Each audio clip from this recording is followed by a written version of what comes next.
नमस्कार दोस्तों, मैं दामोदर शर्मा जीकेवी दामोदर सर चैनल पर आपका स्वागत है। दोस्तों, पश्चिमी मरुस्थलीय प्रदेश की बात चल रही थी। राजस्थान के 4 भौतिक प्रदेश में पहला भौतिक प्रदेश है पश्चिमी मरुस्थलीय प्रदेश। उसको आपने यहाँ तक पढ़ लिया था कि इसका ढाल दक्षिण उत्तर पूर्व से दक्षिण पश्चिम की तरफ है। मरुस्थल की लंबाई उत्तर पूर्व से दक्षिण पश्चिम की तरफ 640 है, पश्चिम से पूर्व की ओर चौड़ाई 300 किलोमीटर है।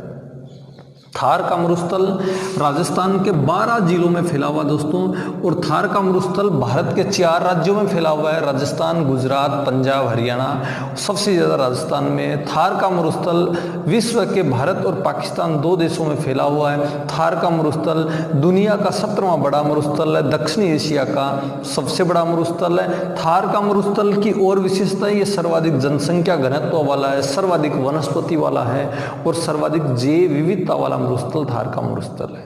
दोस्तों, इसमें विशेषताएं अलग अलग पाई जाती है। कहीं पर चट्टान है, कहीं पर पथरीला है, कहीं पर बालू का स्तूप ज़्यादा दिखाई देते हैं। तो इसको संरचना के आधार पर ध्यान देना दोस्तों। थार के मरुस्थल को संरचना के आधार पर इसको भागों में बांटा गया है। मित्रों, संरचना के आधार पर थार के मरुस्थल को 4 भागों में बांटा गया है। ध्यान देना दोस्तों, एक बात और सुनना पहले। अपने ज्योग्राफी के साथ साथ में करंट जीके के भी वीडियो आते हैं दिल्ली के। हर दिन के टॉप 10 क्वेश्चन का वीडियो अपलोड होता है, तो आप करंट जीके का भी वीडियो देखा करो दोस्तों, आपके काम की बातें होगी। दोस्तों, संरचना के आधार पर मरुस्थल को 4 भागों में बांटा गया है। कौन कौन से? पहला भाग देखना, पहला भाग है ग्रेट इंडियन डेजर्ट के नाम से बोलते हैं। दूसरे को बोलते हैं दोस्तों चट्टानी मरुस्थल।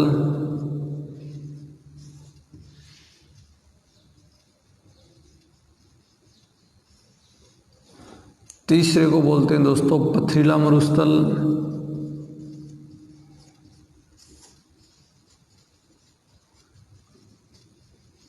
और चौथे को बोलते हैं दोस्तों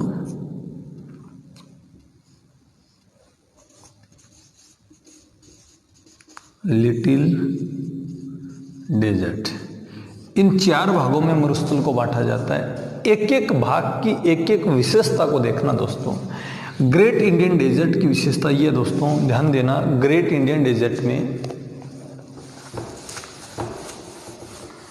ग्रेट इंडियन डेजर्ट मरुस्थल है, कहाँ से शुरू होता है? ये ग्रेट इंडियन डेजर्ट मरुस्थल भारत में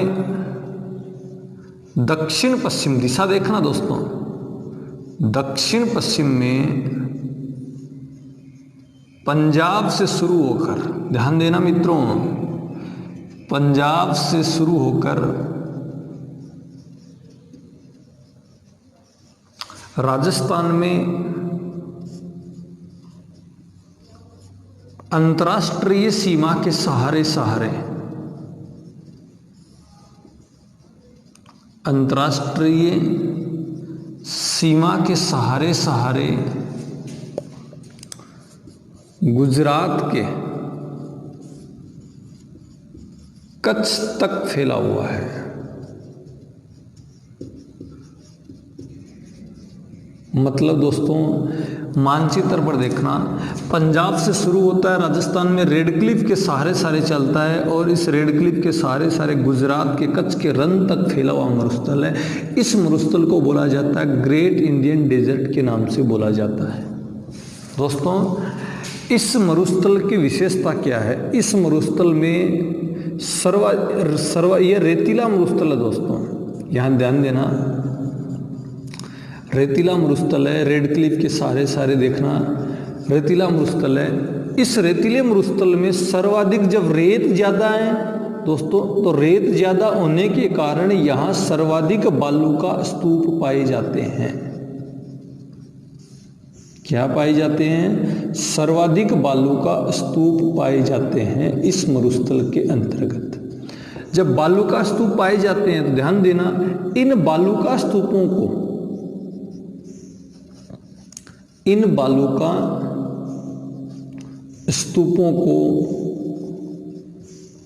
इर्ग कहा जाता है दोस्तों। ये बड़ी इंपॉर्टेंट बातें हैं, आप ये नोट करना इर्ग के बारे में। जो सहारा मरुस्थल है, सहारा मरुस्थल में जो बालू का स्तूप दिखाई देते हैं उनको इर्ग कहा जाता है। तो यहाँ पर भी इन बालू का स्तूपों को इर्ग कहा जाता है दोस्तों। जैसे पश्चिमी राजस्थान में गर्म हवा लू चलती है, उसी प्रकार सहारा मरुस्थल में जो गर्म हवा चलती है अप्रैल से जून के बीच में, उस गर्म हवा को खमसीन के नाम से बोला जाता है। वहाँ सिराका चलती है, हर पठान चलती है। मतलब मरुस्थल में अलग अलग प्रकार की जो कंडीशन पाई जाती है अलग अलग प्रकार की हैं। तो यहाँ पर जो बालू का स्तूप है इनको इर्ग कहा जाता है। सहारा में भी इन बालू का स्तूपों को इर्ग कहा जाता है। मित्रों दोबारा देखना कि मरुस्थल की जो चट्टानों की संरचना है उसके आधार पर मरुस्थल को 4 भागों में बांटा गया। पहला ग्रेट इंडियन डेजर्ट है, उसकी विशेषता ये है कि ये दक्षिण पश्चिम में पंजाब से शुरू होता है और राजस्थान में अंतर्राष्ट्रीय सीमा के सारे चल करके और ये गुजरात के कच्छ के रन तक फैला हुआ मैदान मिलेगा मरुस्थल है। इसकी विशेषता है कि ये एकदम रेतीला मरुस्थल है, इसमें सर्वाधिक बालू का स्तूप पाए जाते हैं। इन बालू का स्तूपों को स्थानीय भाषा में क्या कहा जाता है? इर्ग कहा जाता है। दोस्तों यहाँ से क्वेश्चन निकल के आता है कि जो ग्रेट इंडियन डेजर्ट में जो बालू का स्तूप पाए जाते हैं उन बालू का स्तूपों को क्या कहा जाता है? इर्ग कहा जाता है। दोस्तों एक बार इसका स्क्रीनशॉट लेना और चर्चा करते हैं। दूसरा है दोस्तों, ग्रेट इंडियन डेजर्ट के बाद में दूसरा आता है चट्टानी मरुस्थल। बड़ी इंपॉर्टेंट बातें हैं। चट्टानी मरुस्थल, चट्टानी मरुस्थल कौन सा? ध्यान देना, राजस्थान का जैसलमेर,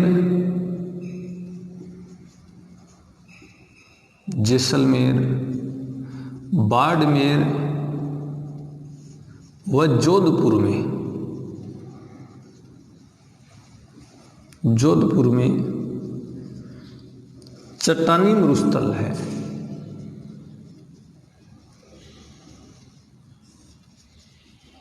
जिसे हमादा कहते हैं। बहुत ही इंपॉर्टेंट बातें दोस्तों। और जो प्री बीएड का एग्जाम की तैयारी कर रहे हैं, प्री बीएड और प्री बीएसटीसी की, वो दोस्तों राजस्थान की ज्योग्राफी के और इंडियन ज्योग्राफी के वीडियो को एक बार नहीं 2-2 बार जरूर देखना। आपका ज्योग्राफी से एक भी क्वेश्चन गलत नहीं होगा दोस्तों। और प्लस प्री बीएड और प्री बीएसटीसी के जो पुराने आए हुए क्वेश्चन है उनको भी अपलोड करेंगे दोस्तों। तो आप प्री बीएसटीसी और प्री बीएड वाले तो वीडियो को जरूर देखना दोस्तों। और रीड के लिए भी बड़ा इंपॉर्टेंट है कि जो जैसलमेर, बाड़मेर, जोधपुर में जो चट्टानी मरुस्थल है उसको स्थानीय भाषा में क्या कहते हैं? अमादा कहते हैं दोस्तों। एक तीसरा मरुस्थल है पथरीला मरुस्थल। पथरीला मरुस्थल उसको बोला जाता है दोस्तों ग्रेट इंडियन डेजर्ट। ध्यान देना, ग्रेट इंडियन डेजर्ट व चट्टानी मरुस्थल के बीच, मरुस्थल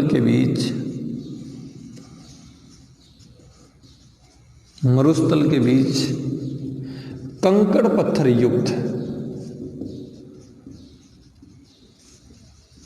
युक्त मरुस्थल पाया जाता है। मरुस्थल है जिसे रेग कहा जाता है दोस्तों। उसे क्या कहते हैं?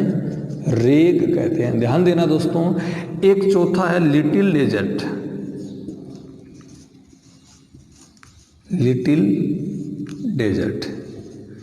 लिटिल डेजर्ट उससे बोला जाता है, ये मरुस्थल कच्छ के रन से लेकर राजस्थान में नागौर बेसिन,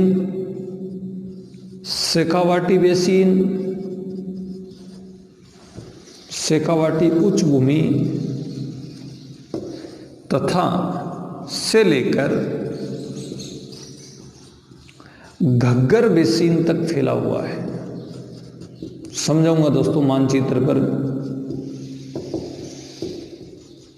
फैला है। ध्यान देना, ये कच्छ के रण से लेकर अरावली के सारे नागौर बेसिन, नागौर उच्च भूमि है, शेखावाटी उच्च भूमि है, से लेकर के घग्गर बेसिन तक लिटिल डेजर्ट फैला। मतलब ये 25 सेंटीमीटर समवर्षा रेखा ना, इसके बीच में यहाँ वाला क्षेत्र ये में इसे लिटिल डेजर्ट के नाम से बोलते हैं दोस्तों।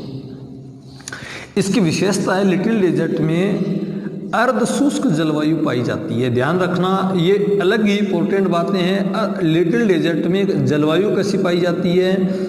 अर्ध शुष्क जलवायु पाई जाती है लिटिल डेजर्ट में। तो मरुस्थल को संरचना के आधार पर 4 भागों में बांट दिया था दोस्तों। देखो, पहला ग्रेट इंडियन डेजर्ट, पंजाब से लेकर के रेड क्लिफ के सारे कच्छ के रण तक, और वहाँ जो बालू का स्तूप पाए जाते हैं उनको क्या बोला जाता है? इर्ग कहा जाता है दोस्तों। अच्छा, चट्टानी मरुस्थल जैसलमेर, बाड़मेर, जोधपुर में चट्टानी युक्त मरुस्थल है, उसको स्थानीय भाषा में क्या बोलते हैं? हमादा के नाम से बोलते हैं दोस्तों। पथरीला मरुस्थल की बात की, ग्रेट इंडियन डेजर्ट और चट्टानी के बीच में कंकड़ पत्थर युक्त मरुस्थल है, उस मरुस्थल को स्थानीय भाषा में रेग कहा जाता है। मित्रों, लिटिल डेजर्ट की बात की गई, कच्छ के रण से लेकर के नागौर भूमि, शेखावाटी से लेकर घग्गर नदी तक फैला हुआ, यहाँ जलवायु कैसी पाई जाती है? अर्ध शुष्क जलवायु पाई जाती है। तो ये बातें एग्जामिनर बार बार पूछा जाता है, बार बार पूछ लेता है। जलवायु कैसी पाई जाती है? रेग किसे बोलते हैं? हमादा किसे बोलते हैं? इर्ग किसे बोलते हैं? दोस्तों, एक बार इस पूरे का स्क्रीनशॉट लेना, मेरे हिसाब से आपको बात समझ में आई है।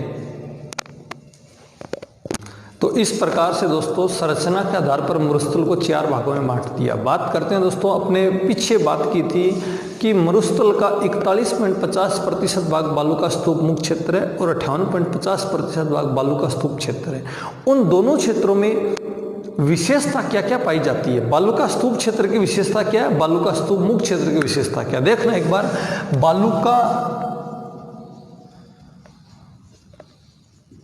स्तूप मुक्त क्षेत्र है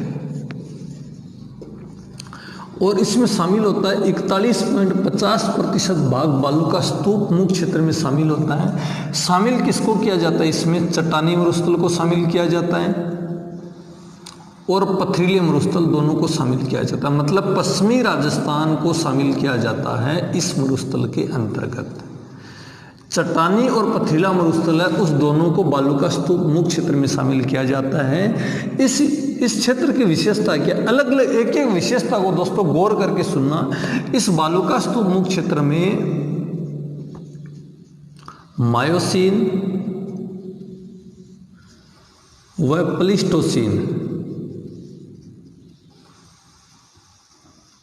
प्लीस्टोसीन युग की अवसादी प्रकार की चट्टान पाई जाती है दोस्तों। अवसादी प्रकार की चट्टानें पाई जाती हैं। मित्रों, चट्टान 3 प्रकार की होती है, आग्नेय, अवसादी और कायांतरित। आग्नेय मतलब आग से बनती है, ग्रेनाइट बेसाल्ट से बनती है, अवसादी अवसाद से बनती है, सड़ी गली वनस्पतियों से दबने के कारण बनती है, और वही अवसादी करोड़ों साल के बाद में अपना रूप बदल लेती है तो कायांतरित या रूपांतरित हो जाती है। जो कोयला मिलता है, पेट्रोल मिलता है, प्राकृतिक गैस मिलती है, वो अवसादी प्रकार की चट्टानों में पाई जाते हैं दोस्तों ज़्यादातर।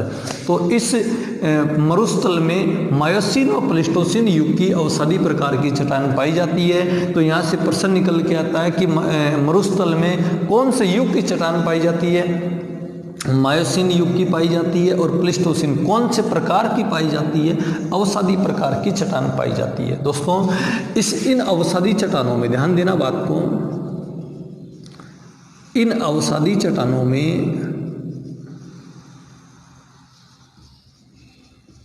में जूरेसिक काल के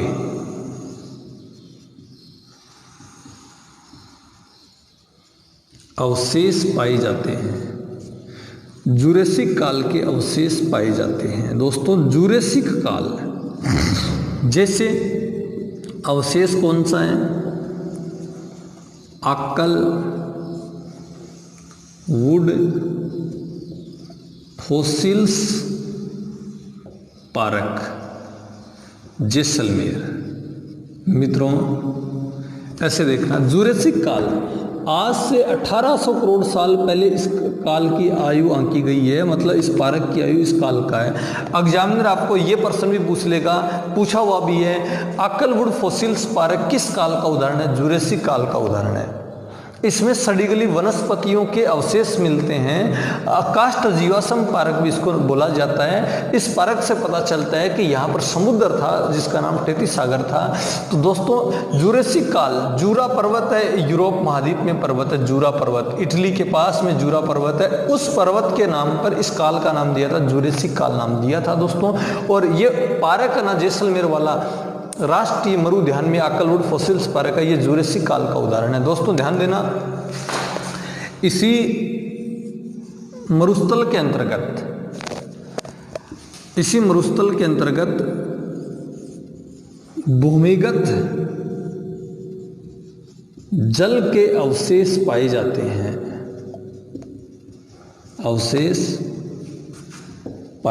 हैं, देखो आप खुद दिमाग लगाओ, उदाहरण बताओ कौन सा भूमिगत जल के अवशेष है? जैसे लाठी सीरीज श्रृंखला, नाम क्या बताया? लाठी सीरीज श्रृंखला भूमिगत जल के अवशेष है, जैसलमेर में पड़ती है।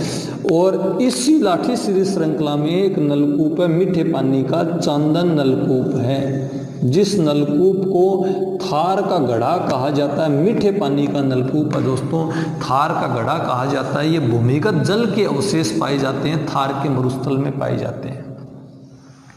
मित्रों जब भी आप बात करोगे कि थार के मरुस्थल में भूमिगत जल के अवशेष कहाँ पाए जाते हैं, लाठी सीरीज श्रृंखला भूमिगत जल के अवशेष पाए जाते हैं, तो इनकी बातों पर एक बार गौर करना, देखना, विशेषता को देखना। दो विशेषता, अच्छी विशेषता, एक तो अवसादी प्रकार की चट्टान पाई जाती है। इन अवसादी चट्टानों में किस काल के उदाहरण मिलेंगे? जुरेसिक काल के उदाहरण मिलेंगे, जैसे अक्कलवुड फॉसिल्स पारक है, और इसमें भूमिगत जल के अवशेष पाए जाते हैं, जैसे लाठी सीरीज श्रृंखला है।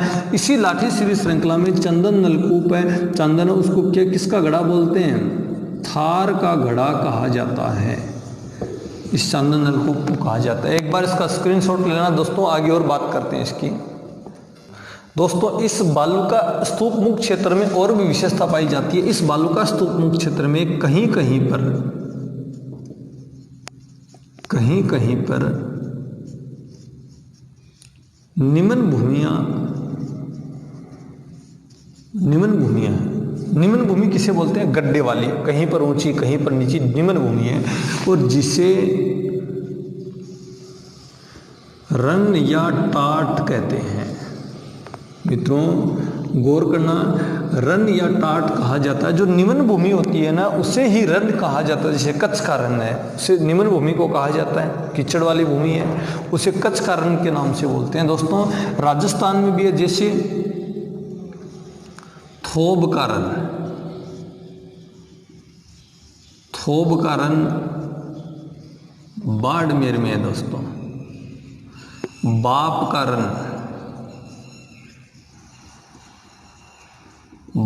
का रन जोधपुर है दोस्तों। फलोदी का रन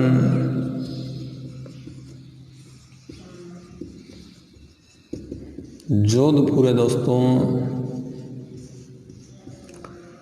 भाकरी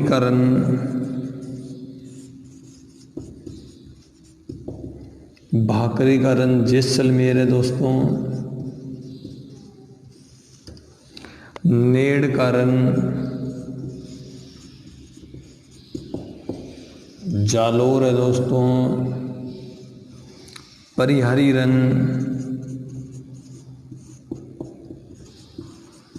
चूरू है दोस्तों।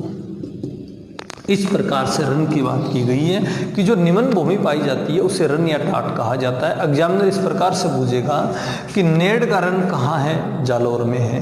या इस प्रकार से पूछ लेगा, निम्न में से गलत को छांटिए, असंगत को छांटिए। जैसे बाप का रन है, उसके आगे बाड़मेर नाम दे देगा। थोब के रन के आगे जोधपुर नाम देगा। फलोदी का जोधपुर है, भाकरी का। चार में से आपको एक को गलत छांटना पड़ेगा, तो सब याद रहने चाहिए, इसलिए वो प्रश्न सही होगा। आजकल एग्जामिनर का पैटर्न चेंज हो गया। पहले पहले सीधी बात पूछता था कि भाकरी का रण कहाँ पर, जैसलमेर। अब असंगत को छांटना, चारों ऑप्शन को उत्तर निकालने के लिए बोल देता आपको। तो दोस्तों सारी चीज़ों को याद रखना पड़ेगा, एकदम बेसिक से बेसिक बातों को आपको याद रखना पड़ेगा। दोस्तों वीडियो को लास्ट तक देखना दोस्तों, और वीडियो पसंद आए तो ज़्यादा से ज़्यादा शेयर करना और सब्सक्राइब करवाना दोस्तों, आप भी करना अपने दोस्तों साथ साथ में। दोस्तों सब्सक्राइब के साथ साथ में बेल आइकन को भी प्रेस करना दोस्तों, इसलिए बेल आइकन को प्रेस करोगे तो आगे आने वाला वीडियो का नोटिफिकेशन मिल जाएगा। मित्रों इसी क्रम में आगे चलें तो बालूका स्तूप मुख्य क्षेत्र में जो जैसलमेर है, इसी बालूका स्तूप मुख्य क्षेत्र के अंतर्गत दोस्तों यहाँ गौर करना कि यहाँ पर खारे पानी की अस्थायी झीलें पाई जाती है। इसी क्षेत्र में खारे पानी की अस्थायी झीलें पाई जाती हैं, जिसे पलाया कहा जाता है।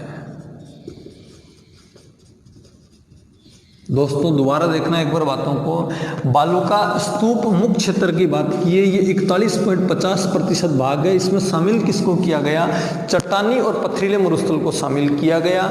इस बालूका स्तूप मुख्य क्षेत्र की विशेषता ये है कि इस युग में, इस क्षेत्र में मायोसीन युग व प्लेस्टोसीन युग की अवसादी प्रकार की चट्टान पाई जाती है, और इन अवसादी चट्टानों में जुरेसिक काल के अवशेष पाए जाते हैं। उदाहरण के तौर पर पार्क था, काष्ठ जीवाश्म पार्क जैसलमेर था। दोस्तों इसी बालूका स्तूप मुख्य क्षेत्र में